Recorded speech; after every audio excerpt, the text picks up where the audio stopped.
Hai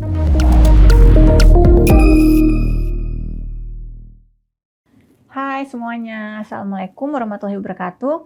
Bertemu lagi dengan saya Hairunisa dan sekarang kita akan belajar mengenai transformator. Transformator itu sendiri adalah suatu medium yang disipsipkan untuk menghindari adanya pantulan. Kenapa harus dihindari? Karena pantulan ini akan menyebabkan berkurangnya daya pada gelombang yang kita kirimkan. Ada analogi sederhana terkait pantulan ini. Misalkan, orang tua kalian akan mentransfer uang sebesar 1 juta rupiah. Nah, ternyata uang yang sampai ke kalian hanya 900 ribu. Kenapa yang 100 ribunya hilang? Setelah ditanyakan ke pihak bank, ternyata pihak bank mengatakan uang yang 100 ribunya memantul kembali ke orang tua kalian. Nah, sekarang apakah kita mau mengalami hal yang seperti itu? Tentu tidak. Baik penerima maupun pengirim uang pasti tidak suka kalau ada uang yang memantul ini. Sama halnya dengan gelombang datar.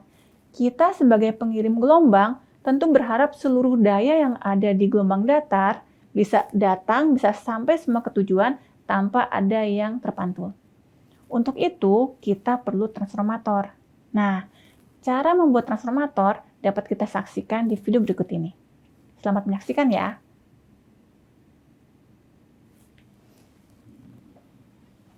Sekarang kita lihat, jika kita memiliki dua buah medium, maka di perbatasan pasti ada gelombang yang dipantulkan dan gelombang yang diteruskan.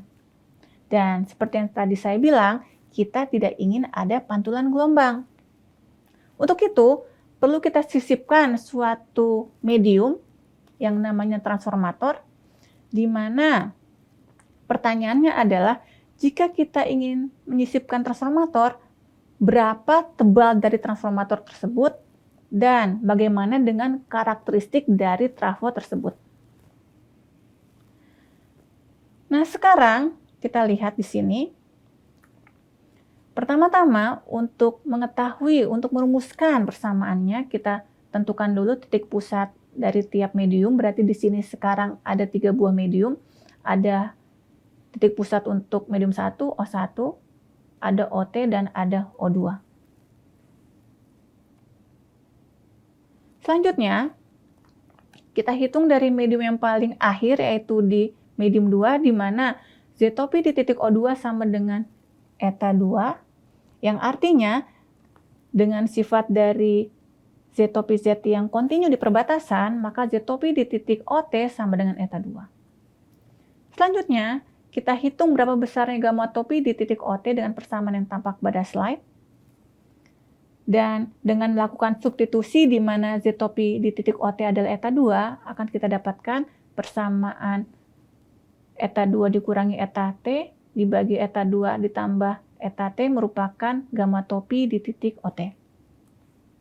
Kemudian kita hitung berapa besarnya koefisien refleksi di titik minus DT dengan menggunakan rumus yang tampak pada slide. Dengan melakukan substitusi di mana gamma topi di titik OT adalah eta 2 dikurangi eta T dibagi eta 2 tambah eta T, maka kita akan mendapatkan besarnya koefisien refleksi di titik minus DT adalah seperti yang tampak pada slide ini.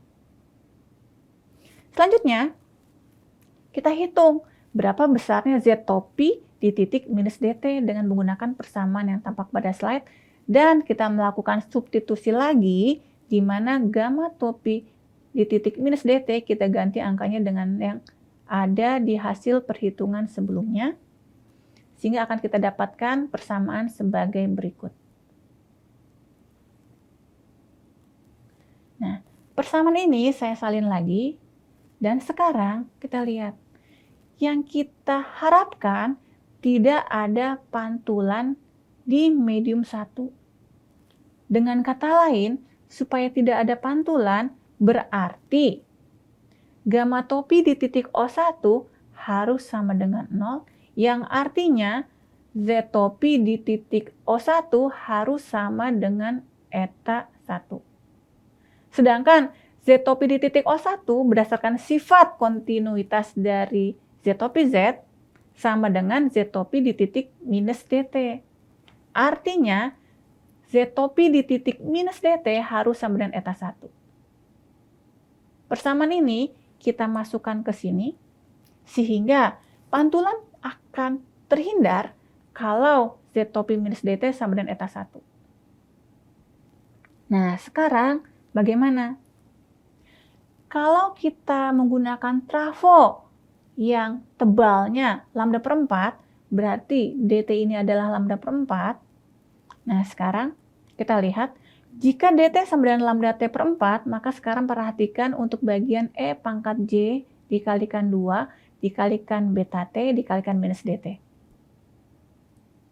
Di mana beta T kita ganti dengan 2V per lambda T, minus DT kita gantikan dengan lambda T per 4, sehingga akan kita dapat bahwa E pangkat ini besarnya adalah menjadi E pangkat minus JV, yaitu sama dengan minus 1.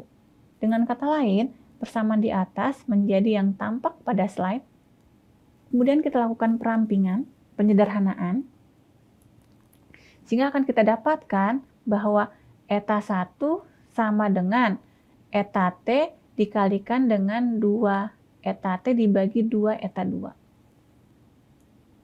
Dari sini akan kita dapatkan bahwa eta 1 sama dengan eta T kuadrat dibagi eta 2. Artinya, medium yang berwarna biru ini akan menjadi trafo kalau tebalnya adalah lambda per 4 dan nilai impedansi intrinsiknya adalah akar dari eta 1 dikalikan eta 2. Kesimpulannya adalah, trafo lambda per 4 bisa digunakan jika eta 1 tidak sama dengan eta 2.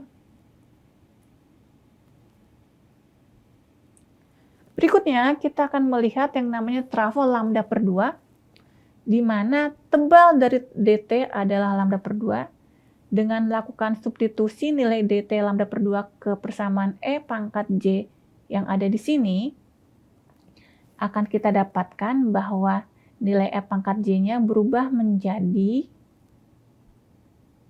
E pangkat minus J 2V, yaitu plus 1.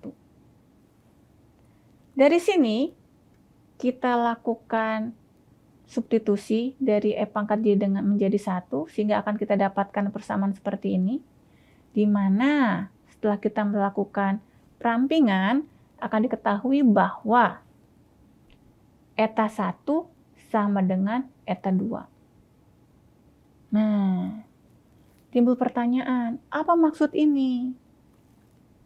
Ternyata, di sini dikatakan, medium yang biru ini bisa menjadi transformator dengan tebal lambda per 2 kalau medium 1 dan medium 2-nya adalah sama. Dan pertanyaannya, berapa impedansi intrinsik dari trafo ini? Bebas. Dari sini timbul pertanyaan, jika medium 1 dan medium 2 sama, untuk apa digunakan trafo? Nah, aplikasi dari trafo lambda per 2 ini adalah sebagai pelindung antena. Dari video tadi, kita sudah tahu kapan kita menggunakan trafo lambda per 4 dan kapan kita menggunakan trafo lambda per 2. Saya ulang lagi bahwa trafo lambda per 4 kita pakai kalau medium 1 dan medium 2 berbeda. Sedangkan trafo lambda per 2 kita pakai jika medium 1 dan medium 2 sama, yang artinya pada implementasinya trafo lambda per 2 sering digunakan sebagai pelindung antena. Nah, minggu depan kita akan belajar mengenai Smith chart, di mana Smith chart itu sendiri adalah alat bantu untuk memudahkan kita dalam melakukan perhitungan. Pertanyaannya sekarang adalah, perhitungan yang mana? Nah, untuk mengetahui jawaban ini, silakan saksikan video-video di minggu depan. Terima kasih ya, dan sampai jumpa. Dan juga jangan lupa untuk klik like and subscribe. Sampai jumpa.